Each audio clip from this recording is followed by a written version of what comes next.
From NBC News, this is Today with Matt Lauer and Meredith Vieira.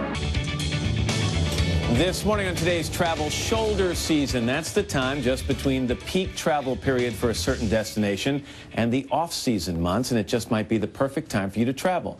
Nilu Mohammed of Travel and Leisure Magazine is here with more on that. Nilu, nice to see you. Nice to see you. This is kind of the insider's guide here, isn't it? That's what I'm here to tell you. From now all the way through next December, we have the insider's times to go to great destinations and save money. But you've got to match the month with a particular destination. These aren't interchangeable. No, it's not a mix and match kind of proposition. Because you don't want to go to some place in shoulder season where you're going to find a hurricane or insects outside. That's what so you want to make sure that when you're going to a place, you're not getting fooled by the fact that you're going to get a discount to think that you're going to have a perfect vacation because you show up and it's pouring every day. Well, that's because it's low season. All right, let's get right to these. Let's match the month of March and Hawaii. Why is that the perfect combination? Well, that's when the waves have subsided a little bit and also the crowds are gone. So you're going to get from March through May as shoulder season in Hawaii, you're going to get great deals. For example, at the Hyatt Regency Waikiki Beach, you get about a half off of their high season rates. Not only do they give you a fourth night free, they also give you an upgrade and they throw in breakfast for two. You're right on the beach. You can learn to surf. You're right by Diamond Head. You can go hiking. That's for free. It's a great deal at about $238 a night. All right, let's move on to the month of April. And you have a place that seems a lot of people think of as being out of reach. The Caribbean. Now, April in the Caribbean is my favorite. My birthday's in April. I always go to the Caribbean in April. And it's after the 15th, you get great deals.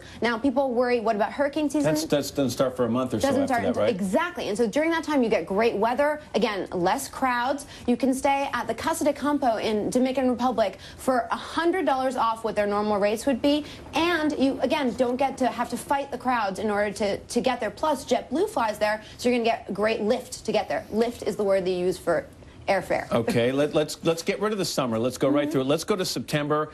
A lot of kids are back in school. What have you found for us? What's the perfect match there? In general, in the U.S. is great, but also I love the Colorado area, going to Dude Ranch. The thing with September is when the kids go back to school, the prices drop automatically. So $69 to stay at the 320 Guest Ranch. You can go horseback riding, you can go rafting, you can go fly fishing. All of this is available to you, and it's a great destination for family reunions, even though the kids have to get taken out of school for that. Okay, let's go to October. You like this? You think this is a good time if you want to possibly go north of the border? To Vancouver, British Columbia. This is actually a fantastic time. People think of the summer for this destination. If you like to go whale watching, this is the time to go because it's the tail end of the season. So again, you won't have to fight the crowds to see the beautiful whales. And October, I mean, you're going to get some chilly days, but you're not going to get terrible temperatures. Still sunny. You get amazing leaves.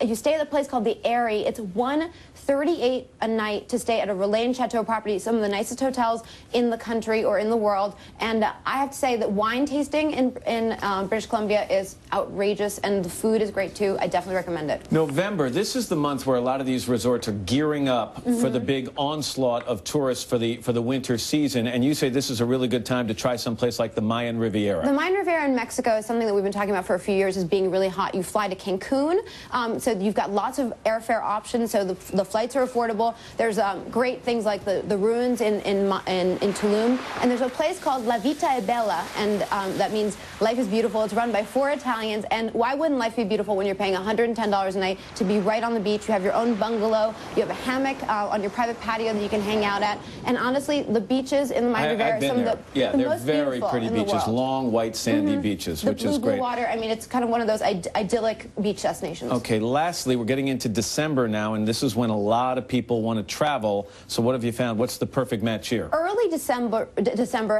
go skiing. Don't think that you have to wait until the Christmas holidays where everything's going to be packed to go skiing. Now you're talking about not being able to take kids out of school. This is more like a couple's vacation. You know, sometimes you can't travel without the kids. You know, and I think. Thanks for the advice. You know, I just want to help wherever I can, and so I think there's a place called the Keystone Lodge, which is a rock resort. Thank you, for $175 a night, and you'll get the snow, but you won't get the crowds. Again, shoulder season is all about getting the best value, getting the most access, and paying the least money. All right, good advice. We got the insider's scoop from Nilu Mohammed. Thank you very much. Thank you. And up next, a very special